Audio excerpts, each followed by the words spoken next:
Jesus is my Radio. So running coming and say, I'm not sorry, you Ghana have almost essay. Now, Nesha, with the episode of the Demi was the Church of Christ, energy. Coco. Yo, Macha better proof when radio neka say na Macha better proof ye tie for so Macha che when to so me Macha bra e dem fi na hospital and best rally say be on Saturday ma me Macha say media dan ya yo Macha che when mu bio better proof there e ba wi say be kan Jesus Christ mo asempa e wo wi ase a ye ba ye yan kwana nyina say be kan no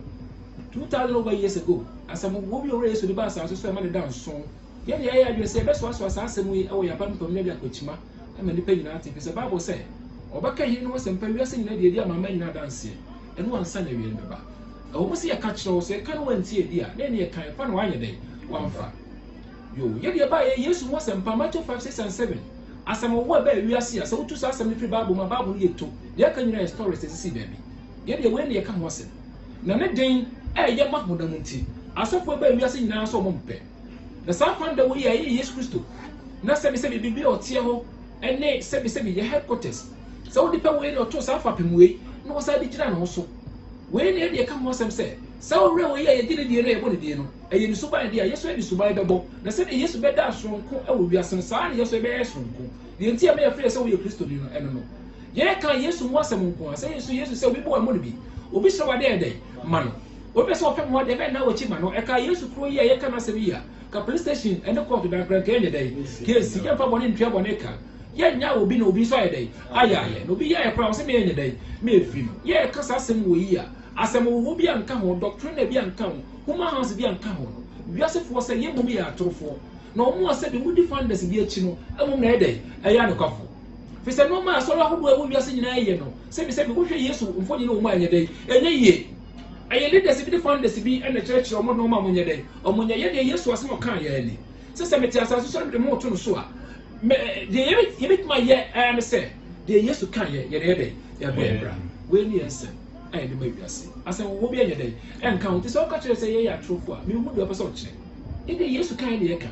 asem foforo bi enu aye dey every year ma ba so ko Better Truth TV YouTuber and send me bro ho tia e be don en kwaje be dey e be bro won to aso nya kwa mobi en kresi ka mobi ni sa kwada na Bible say me hu no kre ama no kre ma ya de hia e de say mo koye adwuma de hwe asofo bi no ye de ensem ani ade ti say na Bible no e dey e ka kire ye ti we ho dance ye de kire e wiase say ni pe nyina be hu no kre we no de bo no obi ni uso obi nhya uso obi nchiro nya oso ye dey o ye ni nya wrade na be dey obi so no see about see e ka sansemi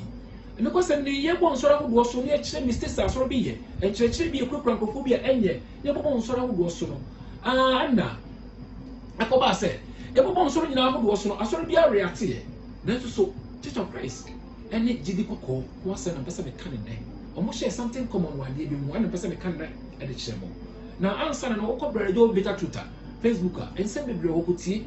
e ma ye wonye wahi na da mo so nkwa gisem le ye ka kire mo sa tam na wo di ho bone no wo bibia wonu tia yen eno na wo do se be so wonu be dai e be ka ye de wo bo na e chew na so de wo guo no e de wo be dai wo betwa ye de ne kwa ne ka chew ye se enyu sika ye de Better Truth ye se wo de sika kwato de no mo me de ye bro so fa ban yafo sa na Yesu kan ye enyu nwa wo sika wo ye mo ye ma de tira kwato de sika kan de ye mo ya trofo mo gisika ne de aja no fo e bi kwa se ye dimo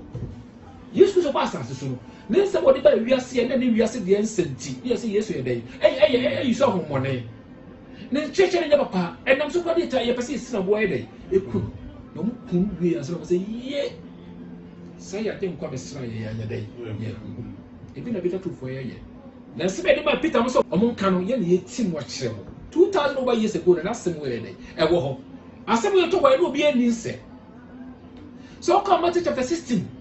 verses 18 Yesu se mesi masafo na asama do apronye dai entwimfa so wo de Peter wo yobo me de me botan sabe da asem so so bewu ama asama do apronye dai etwa fa so na me de me sibe so a asama do apronye dai entwimfa so bi se mewu na asa so mesa dai asori na se me sori a opia obeji medie me ma ne di nka asama do me ye dai afiri ho no mama no kwa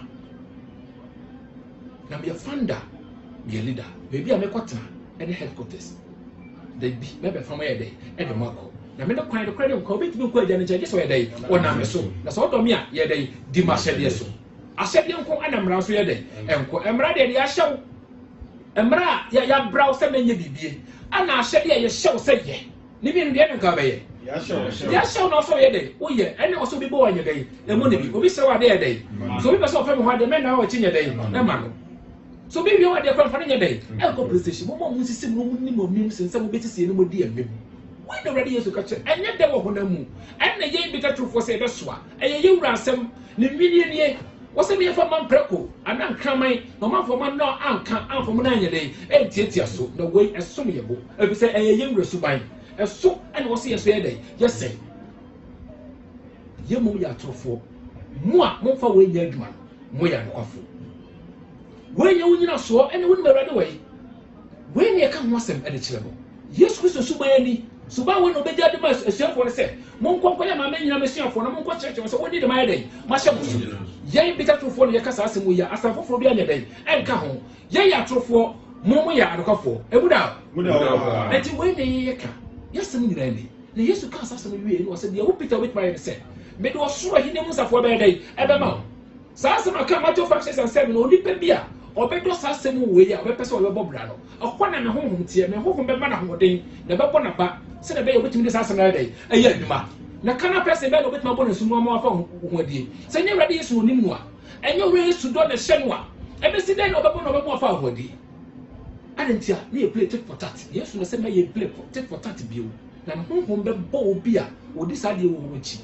eto odi di atɛmpere ɛyɛ dɛ yɛ nno bi sɛ yesu yɛ yaa no so anyɛ dɛ wanyɛ bi wohuna mane so anyɛ dɛ wohuna to sɛ monhwɛ me nhyɛ me bi sɛ me dwona me brɛ me wase yɛ dɛ ɛwɔ akoma mu wɔ ne anim enti monhyɛ no to sɛ atamidie bebree ba mu di yɛ nyina yɛ anyɛ dɛ yɛ anim bi ɛne pɛ sɛ yɛka mo ho asɛm na yɛ ka saa asɛm wɔ nko asɛ wɔ ne kristo ne su wɔ na ɔyɛ ne yɛ hu sɛ woyɛ kristo ne efi sɛ maba ɛna me yɛ de hu nipa kwa mo yɛ dɛ mo ya na mo ntima nka wɔ bi ade nti na yɛ di mo ana yɛ kura kyerɛkyerɛ bɔne yɛ kyerɛkyerɛ bɔne ɛde deɛ wɔyɛ abra yɛn sɛ fanda biara dɛ ɛso yɛsɛm ne nti wɔn ne pɛsɛ kyerɛkyerɛ mu nɛ na mede kyerɛ mu na yesu ka sɛ ɔsoro ahene nsafoɔ deɛ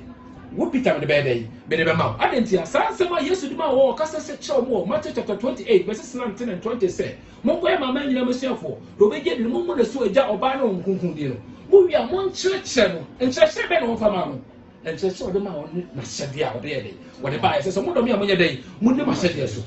saa nsɛm wɔ na wɔyɛ dɛ wokɔ kyerɛkyerɛ wɔn wei na mo de bɛyɛ dɛ ɛbɛbɔ mo bra na wɔn kyerɛkyerɛ wei di a okristoni a wɔyɛ dɛ ɛne dɛ wɔn na suafoɔ de kɔn nti saa asɛm wei sɛ asɛm wei kae na obi antia na Peter na ama obi anyɛ dɛ anti fi sɛ wɔde di gya no mepɛ sɛ ɔsɛn ka yɛ ka na nipa bi anyɛ dɛ ɛna obi mi nipa na yɛ dɛ ɛwɔ hɔ ɛna yɛ sɛ mede soma mo fa nkɔmɔ wiase ɛti sɛ Peter na bɛka Yesu mu asɛm ama wate ansa wɔte bi wɔn ato so ansa wɔyɛ dɛ wɔnyɛ dankwa that is asɛ ɛyɛ bɛ ne sɛ safoa a yɛde bi yɛ dɛ heaven ɛne Matthew 5:6-7 so wɔn mu oyi a wɔyɛ akoa de bia so obi wɔ Matthew 5:6-7 obi ntumi sisi ne da ɛwɔ asase so kristo ni bi obi tuma bu da kofi ni amaka wɔn tua da because wɔn mu oyi a ɔboro so kyɛn wɔn na wɔn ho yɛ wɔn ne nyɛ dɛ emie wosi mu a yɛbɛka obi di atam saa de nti yɛsi di asa na puso ho na to correction na kɔ nyame bɛma nkwa nye sika na obi tua na obi anya nkwa na ɛyɛ abrabɔ ɛna obi bɔ a ɛma wɔtumi nya nkwa nti wɔ se dua na ba na mi yɛ hu deɛ dua korɔ sɛ dua ne yɛ dua pa ntumi nso ama wɔn ne saa so na ɛyɛ aba dua bɔ ne so ntumi nyɛ dɛ ɛnso aba pa ɛma obi na ada o wei na yɛ wodi wei so obi ani so bio yɛ ne kyerɛkyerɛ wei na mami kasa nsɔrɔ mi mu asɛm Church of Christ de jidi kɔkɔ ɔmo hyɛ something common ɔmo sɛ nsɔrɔ ahodoɔ dɔɔso sɛdeɛ ɔkɔ SDA yɛka ɔmo asɛm ɔmo amɛka hwee kyerɛ sɛ ɔmo ntumi nyina ne mu eti ɔmo stay away yɛte aseɛ na wɔn a ɔsɔ ɔsom mmienu nso nko ara so na ɛyɛ nkurɔfoɔ bi a ɔmo hyɛ something common Church of Christ ɛyɛ asɔre bi a obi ade ne ho ɛnsɔre mako 1,000 na wɔn wiase nyinaa obi ade nko so obi yɛ elder wɔ ha ɔkɔ ha wɔnyɛ elder sɛdeɛ SDA sɛ wɔyɛ elder wɔ ha ɔkɔ baabi a wɔyɛ dɛ wɔyɛ elder sɛ wɔyɛ Pentecost pastor ɔkɔ baabi a wɔyɛ dɛ wɔyɛ Pentecost pastor a wotumi di dwuma bi a ɛfata yɛn ho yɛ sɛ wogyina yie wokɔ Jehovah yɛbɛ ne sɛn Church of Christ mu ɛnte saa obi adeɛ nkonti asɔre dɛ wɔn obi adeɛ nkonti deɛ wɔn ano ɔna ɛfanda ɔna ɛdɛ leader wokɔ bokuro mu a fanda leader akyiase fanda leader obi afanda ne leader ɛdɛ ɛwɔ nkyɛnkyɛn ɔpɛ no ɛdɛ wɔde ma mo Now papa no so me ati ase say a profession to mo koye man biska na dey abrem preacher man the yesu dey o say me anyi sika food ho ana mo de mo ye dey moji so be dey kuko a yewura samabra ko a wote sas asori wote through faith ene ye benya salvation ye benya tabernacle bibi ye benya we mako sa 79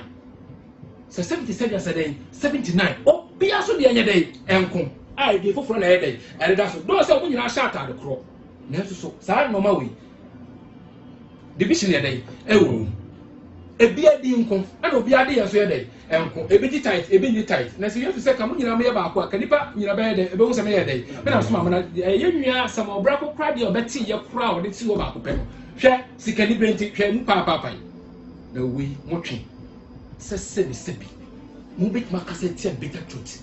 na ye kama sem se asem enyina yie eno ma mo ye na te se dia posonsofo ye pepepe te se virgins te no na yesu virgins wo sunsun niemu ena ho mo ye virgin bio wo ye oni pepe wa ye bone no wa protect ne yesu before dey abe ye wo yi ama no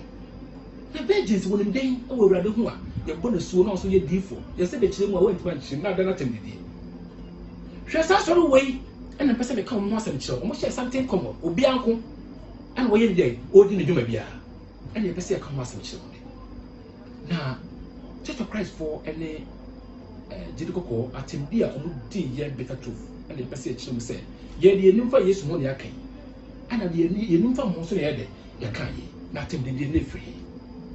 Church of Christ ni ba ko afrɛ me Christia mo hwɛ fo ni no mo hwɛ so behu no wo so ne be debate na say da bi wo ya akwala wo say da bi wo preacher man no hwɛ asɔre so wo wie no akɔfa ne certificate hwɛ fide so da so no da betim say which na me hwɛ na say da busa me no ye debater one hwɛ no wo di matem timi nya me pɛ obi a wanyini ana pɛ so ne Facebook page a make ma kɔhwɛ sa wo kasa wo na obi wo ye ordinary wo di matem abɛyɛ dɛ ɛbɛhyim ko obi ayɛ dɛ enyu papa ne ye me papa